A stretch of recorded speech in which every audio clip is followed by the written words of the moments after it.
नमस्कार विद्यार्थी मित्रांनो, भावी शिक्षक आणि शिक्षिकेंनो, टिप्स फॉर टीईटी मध्ये मी अक्षय विरकर तुम्हा सर्वांचं स्वागत करतो। तर आजच्या या व्हिडिओमध्ये आपण इयत्ता 6वी विज्ञान जे जुनं पुस्तक आहे त्याच्यातील महत्त्वाचे ऑब्जेक्टिव्ह नोट्स पॉइंट्स जे काय आहेत ते पाहणार आहोत। त्या अगोदर मी तुम्हाला एक दोन गोष्टी सांगतो की माझ्या आवाजामध्ये तुम्हाला थोडासा बदल जाणवेल। आजच्या दिवस ॲडजस्ट करून घ्या, तब्येत खराब आहे त्यामुळे थोडासा आवाजामध्ये बदल जाणवेल। आणि दुसरी गोष्ट, मी एक टेलिग्रामचं चॅनल काढलं होतं, टेक्निकल इश्यूमुळे मी ते चॅनल डिलीट केलेलं आहे।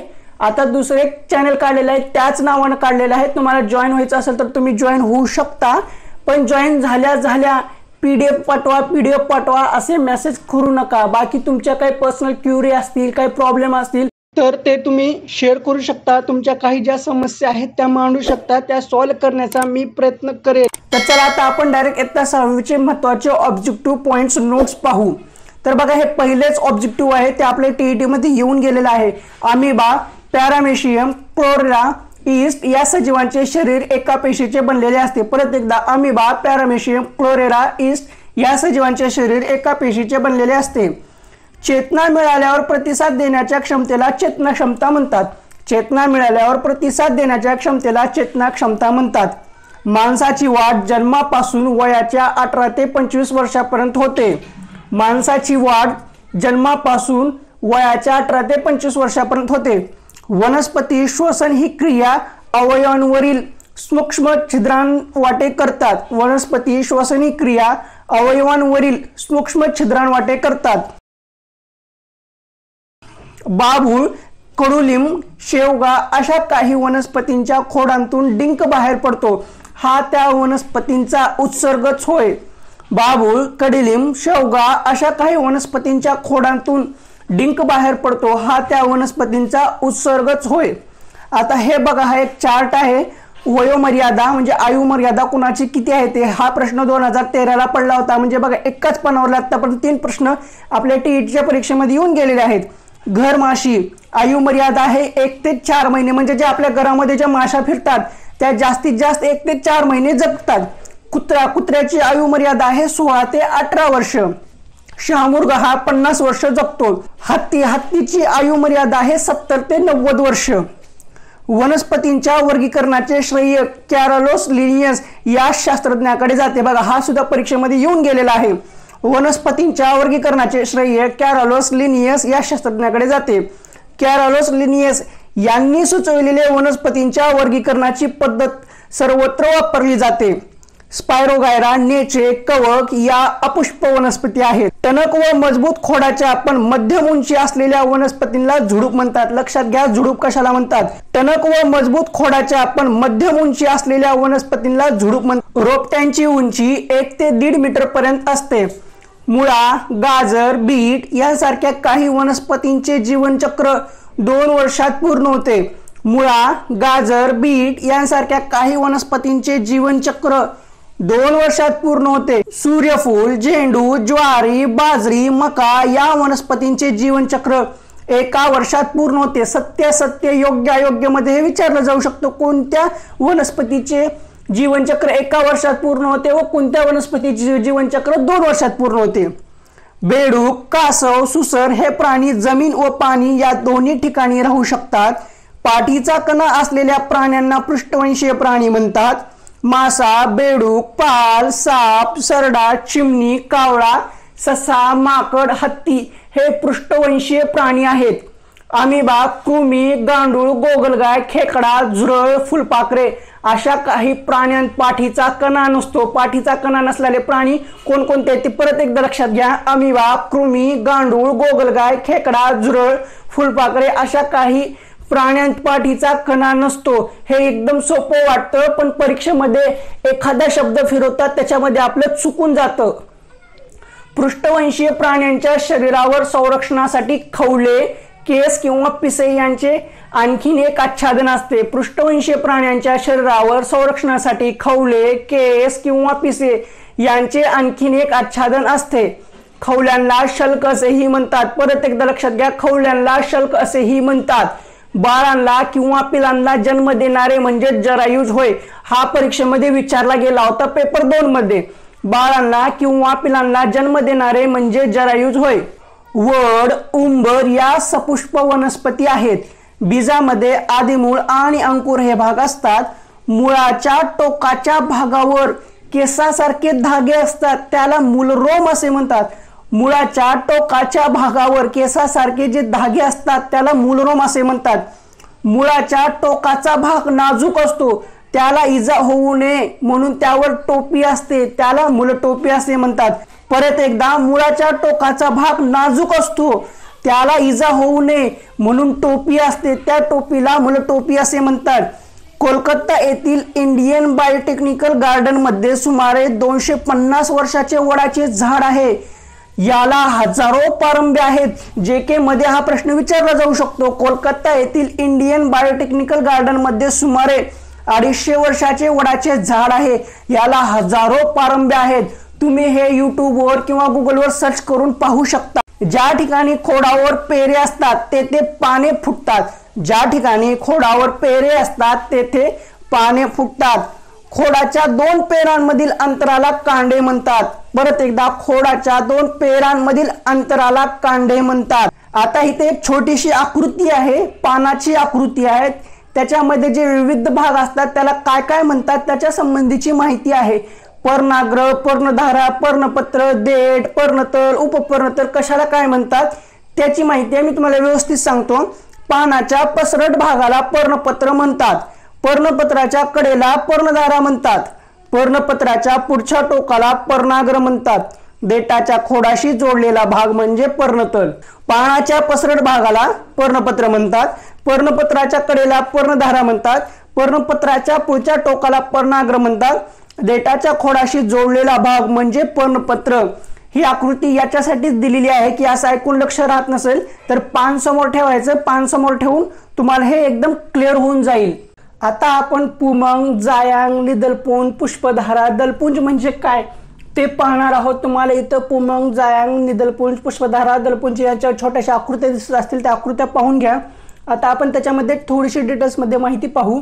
फूल ज्या ठिकाणी देठाला येते तो भाग सामान्यतः पसरट व फुगीर असतो, त्याला पुष्पधारा असे म्हणतात. पुष्पधाराची त्या आकृती दिलेली आहे ते पाहून घ्या. फुलाच्या पाकळ्या आणि इतर भाग त्या पुष्पधारावर असतात. फुलाच्या पाकळ्या आणि इतर भाग त्या पुष्पधारावर असतात. निदलपुंज, दलपुंज, जायांग हे फुलाचे भाग आहेत. निदलपुंज, दलपुंज, जायांग हे फुलाचे भाग आहेत. निदलपुंज हे साधारणतः हिरव्या रंगाचे असते. निदलपुंज हे साधारणतः हिरव्या रंगाचे असते. या हिरव्या निदलपुंजात दलपुंज, जायांग, पुमंग हे भाग दडलेले असतात. लक्षात घ्या, जे हिरवं निदलपुंज असतं त्याच्यामध्ये दलपुंज, जायांग आणि पुमंग हे भाग दडलेले असतात. दलपुंज म्हणजे फुलाच्या पाकळ्या. दलपुंज म्हणजे फुलाच्या पाकळ्या. पुमंग पुकेसराचा बनलेला असतो. पुमंग पुकेसराचा बनलेला असतो. हे कसं लक्षात ठेवायचं? वरून लक्षात ठेवायचं. पुमंग पुकेसराचा बनलेला असतो. आणि जायांग स्त्री केसराचा बनलेला असतो. जायांग स्त्री केसराचा बनलेला असतो. पुमंग व जायांगामुळे फलधारणा होते. पुमंग व जायांगामुळे फलधारणा होते. पुष्पधारावर असलेल्या मंडलावर जायांग हे सर्वात आतील मंडल असते.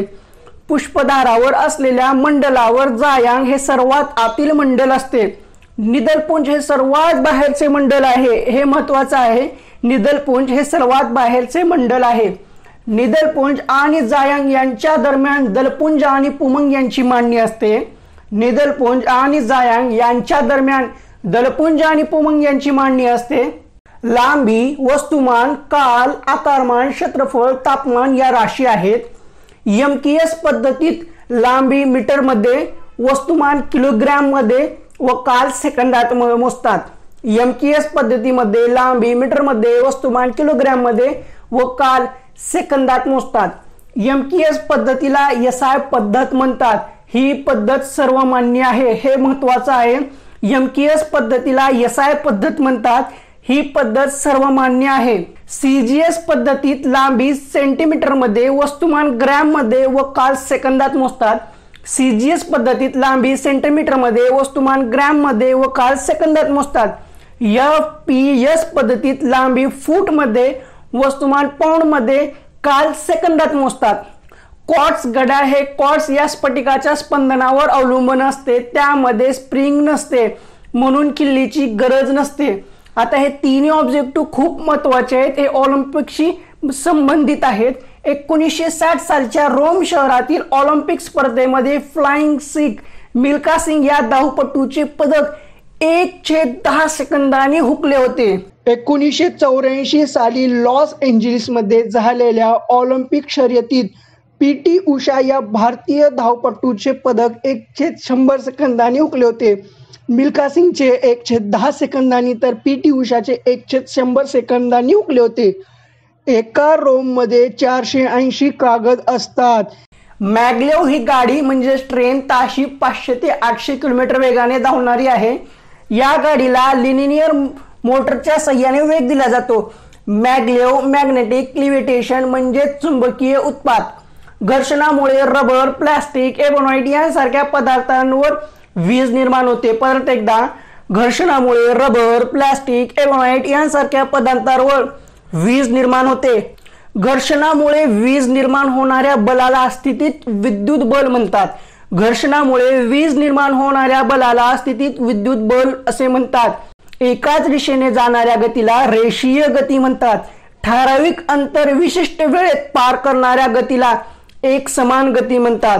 ठराविक अंतर एका विशिष्ट वेळेत पार करणाऱ्या गतीला एक समान गती असे म्हणतात.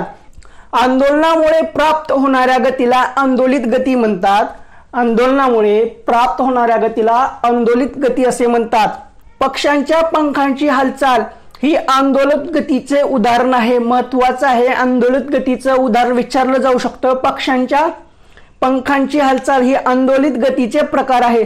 झोपाळा आंदोलित गती असते. त्याच्यामध्ये ज्या गतीमध्ये गतिमान वस्तू ठराविक वेळेनंतर एका विशिष्ट बिंदूपर्यंत जाते त्या गतीला नियतकालिक गती असे म्हणतात. ज्या गतीमध्ये गतिमान वस्तू ठराविक वेळेनंतर एका विशिष्ट बिंदूतून जाते त्या गतीला नियतकालिक गती असे म्हणतात. याचे उदाहरण विचारले जाऊ शकतात. सर्कसमध्ये झोपाळ्यावर खेळ दाखवणारा सर्कसपट्टूची गती नियतकालिक असते. सर्कसपट्टूमध्ये झोपाळ्यावर खेळ दाखवणारा जो सर्कसपट्टू असतो त्याची गती जी असते ती नियतकालिक असते. पृथ्वीची सूर्याभोवतीची आणि चंद्राची पृथ्वीभोवतीची असणारी गती ही नियतकालिक असते. नियतकालिक गतीत ठराविक वेळेत एक फेरी पूर्ण व्हावी लागते. ज्या गतीची दिशा सतत बदलत असते त्या गतीला यादृच्छिक गती असे म्हणतात.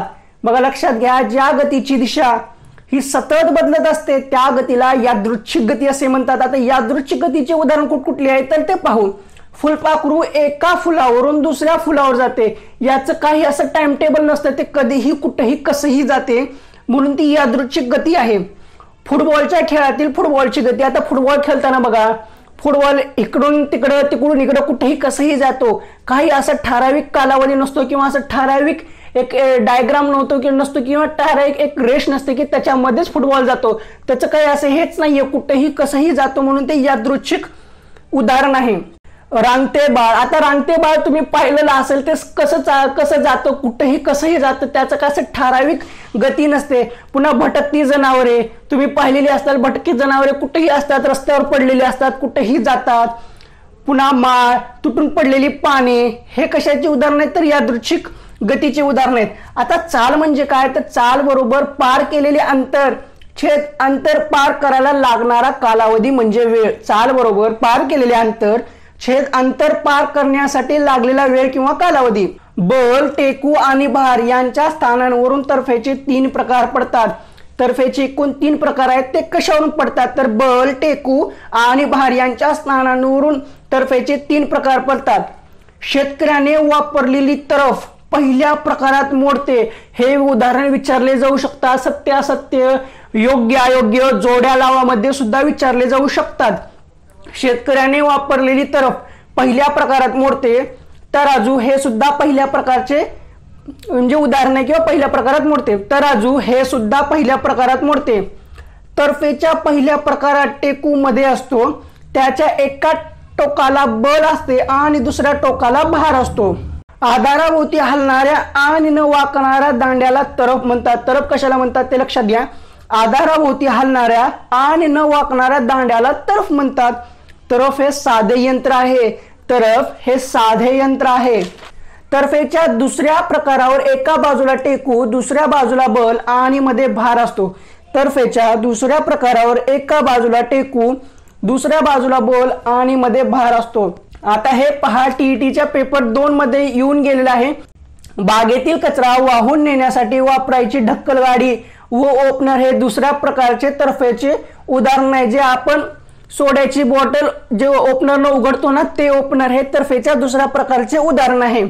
एका बाजूला टेकू, मध्ये बल आणि दुसऱ्या बाजूला भार हा तर्फेचा तिसरा प्रकार आहे। एका बाजूला टेकू, मध्ये बल आणि दुसऱ्या बाजूला भार हा तर्फेचा तिसरा प्रकार आहे। जेव्हा आपण हाताने वस्तू उचलतो तो तर्फेच्या तिसऱ्या प्रकारात मोडतो। जेव्हा आपण हाताने वस्तू उचलतो तो तर्फेच्या तिसऱ्या प्रकारात मोडतो। तळ्याकाठी गळ टाकून मासे पकडतात, त्यातील गळ हे तिसऱ्या प्रकारचे उदाहरण आहे। गोलाकार जिना एकदम खडा होतो, त्यामुळे गुरुत्वीय बल अधिक असते, म्हणून गोलाकार जिना चढताना त्रास होतो। आता गोलाकार चढताना जे त्रास का होतो असं सहज विचारलं जाऊ शकतं, तर त्याचं कारण असं आहे की गोलाकार जिना एकदम खडा असतो, त्यामुळे गुरुत्वीय बल अधिक असते, म्हणून गोलाकार जिना चढताना आपल्याला त्रास होतो। स्वयंपाकातील चिमटा हा तर्फेचा पहिला प्रकार आहे। बघा, आपल्या दैनंदिन वापरातल्या वस्तू आहेत पण त्या आपल्याला व्यवस्थित माहिती नसतात। स्वयंपाकातील चिमटा हा तर्फेचा पहिला प्रकार आहे। नाव वळवताना टेकू पाण्यात वल्हाच्या टोकाशी असतात। सायकल, पंखे अशा यंत्रामध्ये बॉल बेरिंगचा वापर केला जातो। जाट्रोपा, करंज अशा वनस्पतीपासून इंधन तेल मिळवण्याचा प्रयत्न सध्या सुरू आहे। जाट्रोपा, करंज अशा वनस्पतींपासून इंधन तेल मिळवण्याचा प्रयत्न सध्या सुरू आहे। सौरघटांचा वापर करून अवकाशातील मानवनिर्मित उपग्रहांना विद्युत पुरवठा केला जातो। हा 2013च्या प्रश्नपत्रिकेमध्ये तुम्हाला मिळून जाईल। सौर ऊर्जा, वारा, वाहते पाणी, समुद्राच्या लाटा हे ऊर्जेचे अपारंपरिक स्रोत आहेत। कंसातील दाणे वेगवेगळे करण्यासाठी त्याची मळणी केली जाते। मातीतील कण तळाशी जाऊन बसण्याच्या क्रियेला निक्षेपण म्हणतात। काही स्नायूंना उष्णता मिळाली की त्याचे रूपांतर द्रवात न होता एकदम वायूमध्ये होते, याला संप्लवन असे म्हणतात। काही स्नायूंना उष्णता मिळाली की त्याचे रूपांतर द्रवात न होता एकदम वायूमध्ये होते, त्याला संप्लवन असे म्हणतात। आयोडीन, नवसागर, कापूर, डांबरासारख्या गोळ्या हे संप्लवनशील पदार्थ आहे किंवा उदाहरणामध्ये विचारलं जाऊ शकतं। आता इथल्या काही ज्या 3-4 ओळी आहेत त्या खूप महत्त्वाच्या आहेत, त्या सत्य असत्य, योग्य अयोग्यमध्ये विचारले जाऊ शकतात। लोखंड, कोबाल्ट, निकेल हे धातू चुंबकीय आहेत। लोखंड, कोबाल्ट, निकेल हे धातू चुंबकीय आहेत। पेट्रोल हलके असल्यामुळे पाण्यावर तरंगते। कानशिलाजवळ आणि घशाजवळ असलेल्या वेगवेगळ्या ग्रंथीमध्ये लाळ तयार होतो। लाळेमध्ये टायलिन नावाचा पाचक रस असतो। हा आपल्या परीक्षेमध्ये येऊन गेलेला आहे। लाळेमध्ये टायलिन नावाचा पाचक रस असतो। टायलिन या पाचक रसामुळे पिष्टमय पदार्थांचे ग्लुकोज म्हणजे साखरेत रूपांतर होते। जठरानंतरचा रबरी नळीसारखा दिसणारा अन्ननलिकेचा भाग म्हणजे आतडे। जठरानंतरचा रबरी नळीसारखा दिसणारा अन्ननलिकेचा भाग म्हणजे आतडे। लहान आतड्यात अन्नामध्ये 3 पाचक रस मिसळतात। बघा, आता हा आपल्या टीईटीला येऊन गेलेला आहे। लहान आतड्यात तयार होणारा अंतररस, यकृत नावाच्या ग्रंथीत तयार होणारा पित्तरस, स्वादुपिंडात तयार होणारा स्वादुरस, यामुळे लहान आतड्यात पचनाचे काम होते। कसं आहे बघा, लहान आतड्यात तयार होणारा अंतररस, यकृत नावाच्या ग्रंथीत तयार होणारा पित्तरस, स्वादुपिंडात तयार होणारा स्वादुरस, यामुळे लहान आतड्यात पचनाचे काम होते। बरगड्यांनी बनलेल्या छातीच्या पिंजराच्या तळाशी एक स्नायूचा पडदा असतो, त्या पडद्याला श्वासपट्टल म्हणतात। पृथ्वी, बुध, शुक्र, मंगळ, गुरु, शनी, युरेनस व नेपच्यून हे सूर्याभोवती फिरणारे 7 ग्रह आहेत। त्याचे उपग्रह म्हणजे चंद्र तसेच धूमकेतू। आता हा प्रश्न पेपर 1, पेपर 2 मध्ये टीईटीच्या 2019ला पडलेला आहे। पृथ्वी सूर्यापासून सुमारे 15 कोटी किलोमीटर अंतरावर आहे। तुम्ही चेक करू शकता पेपर। वातावरणामध्ये प्रामुख्याने नायट्रोजन, ऑक्सिजन, कार्बन डायऑक्साइड हे वायू व पाण्याची वाफ, धुळीकण हे घटक असतात। हा सुद्धा आपल्या परीक्षेला येऊन गेलेला आहे। आणि आता त्याच्यानंतर हा लगट तिसरा, हवेतील कार्बन डायऑक्साइड, पाणी, सूर्यप्रकाश व हरितद्रव्यांच्या मदतीने वनस्पती अन्न तयार करते। वातावरणातील नायट्रोजन पासून नायट्रेसची निर्मिती होते। नायट्रेसचा वनस्पतींच्या वाढीसाठी उपयोग होतो। नायट्रेट्सचा वनस्पतींच्या वाढीसाठी उपयोग होतो. पृथ्वीचा 71% भाग पाण्याने व्यापला आहे, तर काही ठिकाणी 70 पण दिलेला आहे. तुम्ही गुगलवर सर्च केला तर तुम्हाला 70 दाखवल, पण ॲक्युरेट 71 आहे. कारण प्राथमिकच्या पुस्तकामध्ये जी माहिती दिली असते तीच एकदम 100% खरी ग्राह्य धरली जाते. आता बघा, हा सुद्धा परीक्षेमध्ये येऊन गेलेला आहे. पृथ्वीच्या वातावरणात पाण्याची वाफ, धुके आणि ढग या स्वरूपातही खूप पाणी असते. सजीवांच्या मृत अवशेषापासून खनिज तेल बनविण्याची प्रक्रिया सागराच्या तळातच घडत असते. सत्यासत्य, योग्य अयोग्य मध्ये हे विधान विचारलं जाऊ शकतं. सजीवांच्या मृत अवशेषांपासून खनिज तेल बनवण्याची प्रक्रिया सागराच्या तळातच घडत असते. या तेलापासून आपल्याला पेट्रोल, डिझेल, रॉकेल, पॅराफिन, डांबर, मेण यांसारखे उपयुक्त पदार्थ मिळतात. काय काय भेटतं याच्यापासून? पेट्रोल, डिझेल, रॉकेल, पॅराफिन, डांबर आणि मेण. पृथ्वीचा सर्वात बाहेरचा भूभाग म्हणजे भूकवच. भूकवचाची जाडी जमिनीखाली 30 ते 70 किलोमीटर असते. भूकवचाची जाडी समुद्राखाली 5 ते 6 किलोमीटर असते. यांच्या पापुद्र्यात प्रामुख्याने ॲल्युमिनियम, मॅग्नेशियम, सिलिकॉन या धातूंचे खनिजे असतात. तर आता यांच्या पापुत्र्यामध्ये प्रामुख्याने कुठली खनिजे असतात असे विचारलं जाऊ शकतं. तर ते कुठले आहेत? ॲल्युमिनियम, मॅग्नेशियम, सिलिकॉन या धातूंची खनिजे असतात. हे तुम्हाला भूगोलमध्ये डीप मध्ये होऊन जाईल. पृथ्वीच्या एकूण आकारमानाच्या केवळ 2% भाग भूकवचाचा आहे. भूकवचापासून सुमारे 70 किलोमीटर पासून ते 2900 किलोमीटर खोलीपर्यंतच्या पृथ्वीचा भाग म्हणजे पृथ्वीचे मध्यावरण. आता हा प्रश्न आपल्या परीक्षेला येऊन गेलेला आहे. पृथ्वीच्या एकूण आकारमानाच्या जवळजवळ 82% भाग मध्यावरणात येतो. यात प्रामुख्याने मध्यावरणात लोह व मॅग्नेशियम या धातूंची खनिजे असतात. हे भूगोलमध्ये विचारलं गेलं होतं. यात प्रामुख्याने मध्यावरणात म्हणजेच लोह व मॅग्नेशियम या धातूंची खनिजे असतात. मध्यावरणातील 400 किलोमीटर खोलीपर्यंतचा भाग वितळून बनलेला रसांचा आहे. पृथ्वीच्या मध्यावरणाच्या नंतरचा भाग म्हणजे पृथ्वीचा गाभा. पृथ्वीचा गाभा म्हणजे काय असं विचारलं जाऊ शकतं. पृथ्वीच्या मध्यावरणाच्या नंतरचा भाग म्हणजे पृथ्वीचा गाभा.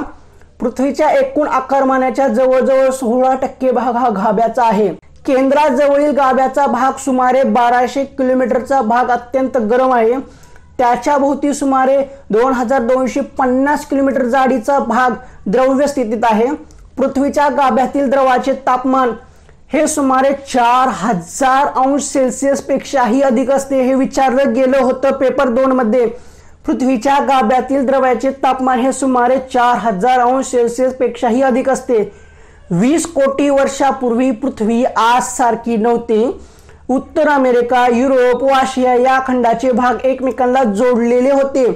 त्याला शास्त्रज्ञांनी लॉरेशिया हे नाव दिले. दक्षिण अमेरिका, आफ्रिका, भारतीय उपखंड, ऑस्ट्रेलिया व अंटार्क्टिका मिळून एक मोठे खंड दक्षिणेस होते. त्याला गोंडवन म्हणतात. हे तुम्हाला इतिहासामध्ये आणि भूगोलमध्ये याचं परत एकदा रिव्हिजन होऊन जाईल. भोपाळ दुर्घटनेला 4000 माणसे मरण पावली, हजारो लोक पंगू झाली. हे आकडा विचारला जाऊ शकत नाही परीक्षेमध्ये किती मेले होते ते, त्यासाठी इग्नोर केलं तरी चालेल.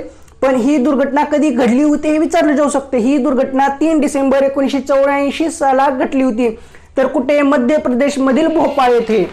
युनियन कार्बाइड लिमिटेड या कंपनीच्या 610 नंबरच्या जमिनीखालील टँकर मधून अत्यंत विषारी असा पेस्टिसाइड मिथाइल एसोसायनाइट MIC वायूचा 40 टन गळतीमुळे घडला होता.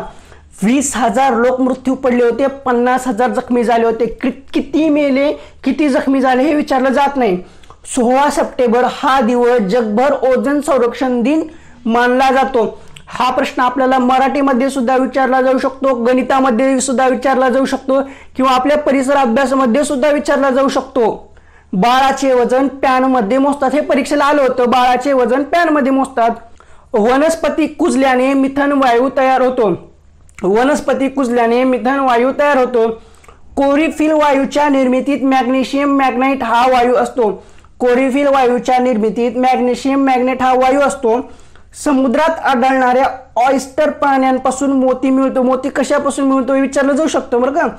समुद्रात आढळणाऱ्या ऑयस्टर प्राण्यांपासून मोती मिळतो. आता काय हे दिन आहे ते आपल्या परीक्षेमध्ये विचारलं होतं.